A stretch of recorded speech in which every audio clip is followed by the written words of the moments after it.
સિદ્ધપુર ખાતે ફરજ બજાવતા પોલીસ ઇન્સ્પેક્ટર જે.બી. આચાર્યની બદલી થતાં તેમને વિદાય આપવા માટે 30 માર્ચ 2026ના રોજ સાંજે શ્રી વાલ્કેશ્વર મહાદેવ ખાતે એક વિશેષ કાર્યક્રમ યોજાયો હતો. આ કાર્યક્રમનું આયોજન શ્રી વાલ્કેશ્વર મહાદેવ મંડળ અને સિદ્ધપુર ફિલ્ડ પત્રકાર એસોસિએશન દ્વારા સંયુક્ત રીતે કરવામાં આવ્યું હતું.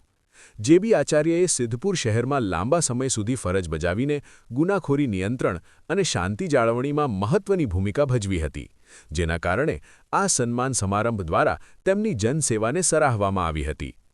આ કાર્યક્રમમાં શ્રી વાલ્કેશ્વર મહાદેવ મંડળના સભ્યો તેમજ સિદ્ધપુર ફિલ્ડ પત્રકાર એસોસિએશન સાથે જોડાયેલા પ્રિન્ટ અને ઇલેક્ટ્રોનિક મીડિયાના પત્રકારો મોટી સંખ્યામાં હાજર રહ્યા હતા.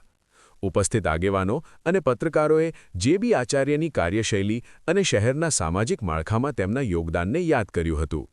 આ તકે તેમને પુષ્પગુચ્છ અને સ્મૃતિચિહ્ન અર્પણ કરી સન્માનિત કરવામાં આવ્યા હતા.